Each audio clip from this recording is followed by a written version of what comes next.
Hello, everybody, and thanks for joining us today. We'll just wait a little bit longer to allow more participants to join.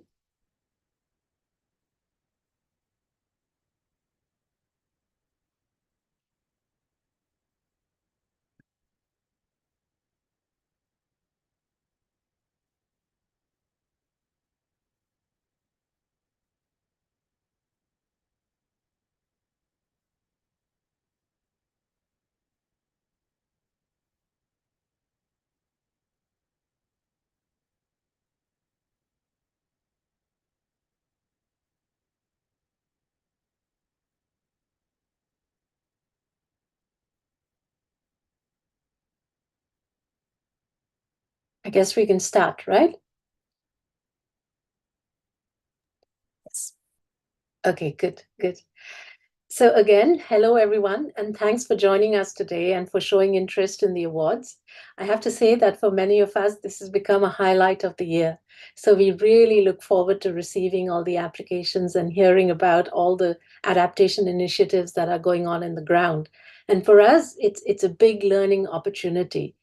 But over the last 3 years that we've run these awards, I hope that it's also become a way for you to reflect your work on the international stage and to learn from the efforts of others. So we started these awards in 2022, and we've had two runs so far. This is the third one that we've just opened. And the intention for starting these awards was really to spotlight the efforts that are going on at the local level, which I think often don't get the kind of attention that they should be getting in global discussions on adaptation. It's to find those best practices that we can then support in scaling up by linking them to bigger sources of funding. And that also that we can use for building opportunities for peer-to-peer learning within countries, outside countries, across regions, right? So to provide those kind of opportunities for cross-learning. And over the past 2 years, what we've realized is that there are multiple sort of benefits of this award process. So in the first instance, it's also just sort of supporting the local LLA practitioners in articulating the work they're doing in a way that they can then present it to others.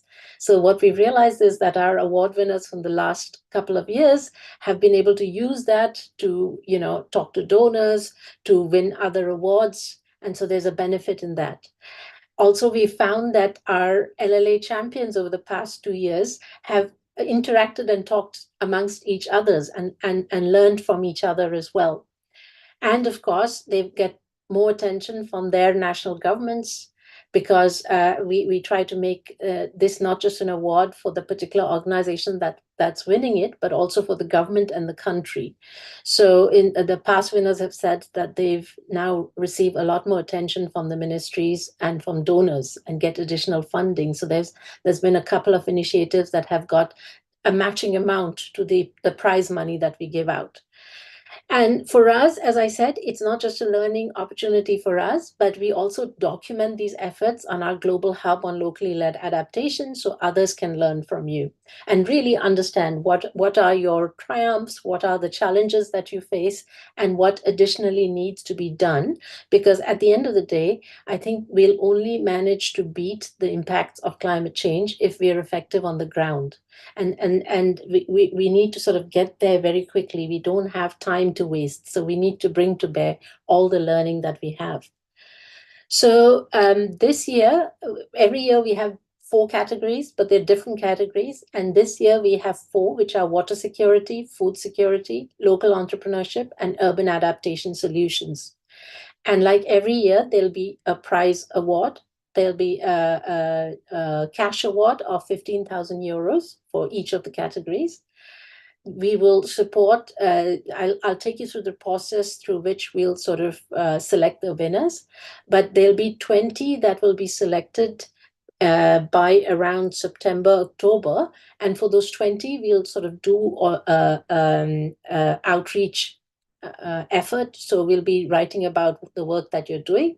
And then finally, the 4 that will be selected, we'll also support in further outreach. And obviously, you get a lot of global recognition through that. You'll be invited to participate in an awards ceremony at COP29 in Baku. And then, since last year, we've also had a partnership with the Adaptation Fund. So they invite the winners to their readiness events. So on the one hand, this is an opportunity for the winners to acquaint themselves with the processes of the Adaptation Fund and see how they can access funding. And on the other hand, it's also an opportunity for the other people who participate in these Adaptation Fund readiness events to learn from you, because you get an opportunity to present your work. And this is, even more exciting because recently the Adaptation Fund Board has agreed on two modalities through which they'll be funding locally led adaptation. So hopefully in the years to come, we can strengthen this partnership and use the awards as a way of identifying potential efforts that can be supported through those LLA windows. So just to talk you through each of the categories, water security will recognize local community-based initiatives that address water-related challenges and enhance local adaptation capacity through efficient water drainage, channeling, use, or conservation. And so obviously, I think most of you must be familiar with the 8 principles of locally led adaptation for each of these award categories. For us, it's important that you illustrate to us how you're implementing those principles and how you're sort of supporting better understanding of how they can be implemented by others. So the solutions must be locally designed, accessible and tailored to the needs of the most vulnerable groups in the community, and ensure equitable management of water resources for all. The second category we have is food security, which again is about local community-led initiatives that support the design, mainstreaming, and adoption of climate-smart food production systems that are designed by and for smallholder producers and vulnerable communities along the supply chain. So it's not just about food production, but it's about the entire value chain. And again, the initiatives should demonstrate how they contribute to ensuring continuous, equitable, and sustainable access to diverse, nutritious foods for poor, vulnerable, and disadvantaged groups. The third category is urban adaptation solutions, which is locally led initiatives for adaptation in urban areas. So they must engage and benefit vulnerable urban neighborhoods, community leaders, and city governments through collaborative design, integration into city adaptation plans, and a long-term vision to continuously increase adaptative capacity over time.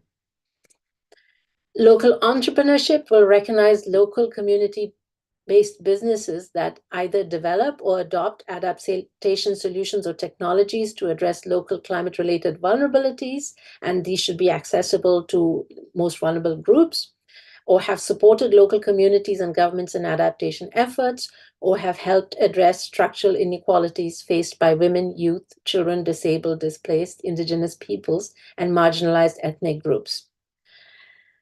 So those are the 4 categories, and the eligibility criteria to apply is first, of course, that it should be an intervention that's being implemented and that results are already demonstrable. The second should be that they should address adaptation to climate change impacts or build resilience against climate impacts. The intervention should be aimed at the most vulnerable sections of society and individuals experience climate impacts. I've already said that they should adhere to one or more principles of locally led adaptation. And of course, they must fit into one of the 4 categories that I've just taken you through. So we try to make the process of application as easy for you as possible, sort of also keeping in mind that for the people who are going to help us narrow down the winners, they need a certain amount of information. So the first is that you provide in your own words a written description of the intervention or the solution in a story format. Then we ask for a short, simple video, and this one really it's not something, we're not looking for a professionally prepared video that describes the whole effort. It can be as simple as one of you just describing the effort in something that you recorded on your phone. So it just needs to be 2 minutes maximum. these don't need to be high quality polished videos. And any photos, infographics, links to, other videos that you might have on social media, etc., would also help us understand better what you're doing. One really important thing is that you need to make sure that you complete all the sections, because incomplete applications will not be considered, right? So, I mean, we've had a lot of applications in already, and some of them are missing out. So, as I said, the video for us, I mean, do include something, right? It can be really simple, because if you don't include that, then there's a chance that your application may not be considered. We will have a points-based ranking system, and this will basically be assessing innovation, adherence to the principles of locally led adaptation, community leadership in decision making, leadership by the most vulnerable sections of society, including women, scalability and replicability, devolution of decision making on the use of funds, collaboration and partnerships, relevance and use of prize money. So when you're describing the story, when you're telling your story, do sort of try to tell us as much as you can about these elements, because this is the sort of information that will help us do the points-based ranking. So there'll be, I've already said, there'll be 20 applicants that'll be first shortlisted, and we'll notify you. And if needed, if our technical advisory group needs it, we'll ask you for additional information at that point. There'll be, as I said, there'll be a technical advisory group that's composed of locally led adaptation experts. You can already see the members if you go to the awards page on the Global Hub on locally led adaptation. The members are listed there. And they will then take the 20 applicants in each category. They'll choose the 2 top ones, and these will be sent to a high-level jury. So this will be either a ministerial or head of state level jury that will decide the final winner. In terms of the timeline, the call for applications open on the 1st of July. We're having the Q&A session today for applicants. We'll have the screening of the call closes on the 11th of August, and that's when the screening of applications will start. Then if we need additional information from you between the 15th of August and 6th of September, we may reach out to you and ask you for further information. Then on the 10th of September, the shortlisted applicants will go to the technical advisory group. These would be the 20. And then on the 20th of September, we'll announce the 20 nominees. In September, the jury will also sort of start selecting the winners, and the winners will be announced during COP in November. So that was a brief introduction to the process.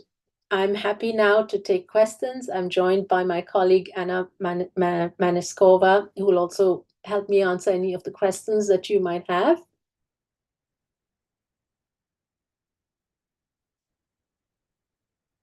I am not sure, Anna, if we have any questions in the chat already. But you're welcome to either put your questions in the chat or ask. I think you can also sort of ask in person. We have one question already, Anju. David Rubio asks, can a person or project apply to multiple categories? Yes, definitely. So that's a possibility. That's the short answer to that one.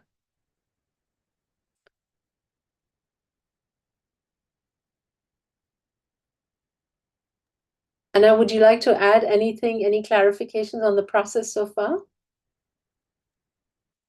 I think you covered it all, Anju. Yeah, no, there is no other information from my part. You're welcome to raise your hand if you want to ask a question in person. Otherwise, put it in the chat. And also just to say that we're available here. So if you have additional questions that you wish to ask later on, do reach out. And maybe we can put the email address for the awards in the chat. We have another question, Anju. Emanuela Ayora says that they're in the process of developing technology to help in climate adaptation. Is that feasible? I'm assuming in this case for the awards, would that be eligible? So, Emmanuel, last year we had actually a separate category on technology, but this year, yes, I think that if it's in the water or food security sector, then you could possibly put it in there, or maybe it's a technology that um, you're using local entrepreneurship for its use to support it, so it may also fit in that category. So yes, I'm hoping that you'll find a category that you can fit your technology into. But in any case, we'd be really keen to hear about what it is.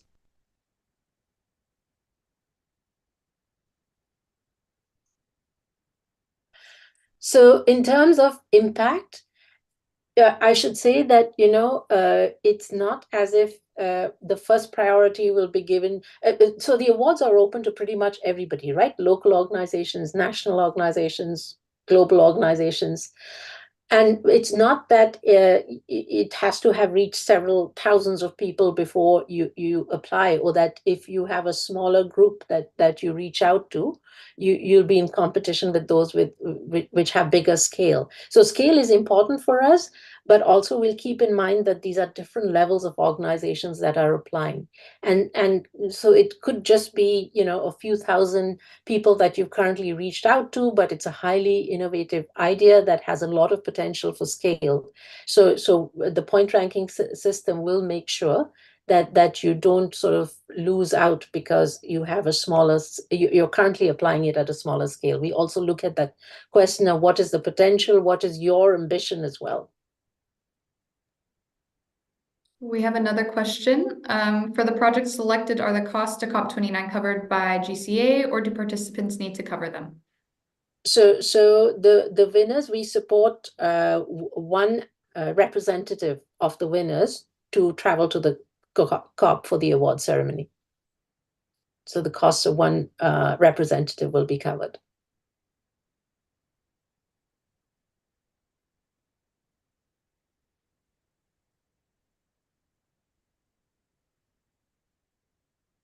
Great. So if there are no further questions, there's a question in the Q&A box. I think that's a separate box. Yeah.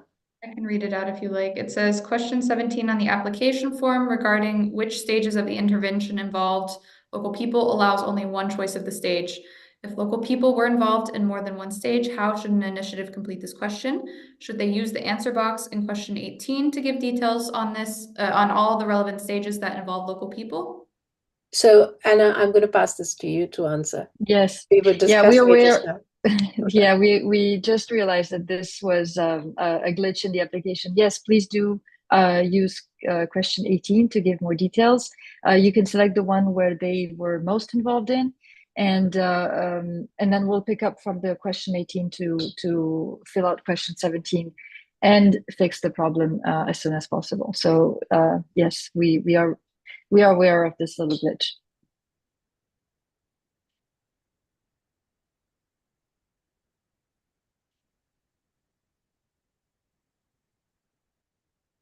Okay, excellent. So if there are no further questions at this point, as I said, Anna's going to put the email address into the chat. Do reach out if questions arise. And if you have problems, I mean, so far, touch wood, we've not had issues with the system as such. So do reach out if you have any problems with uploading videos or things like that. Thank you so much for your time and good luck. We really look forward to hearing from you. Thank you, everyone. Thank you. Thank you, everyone.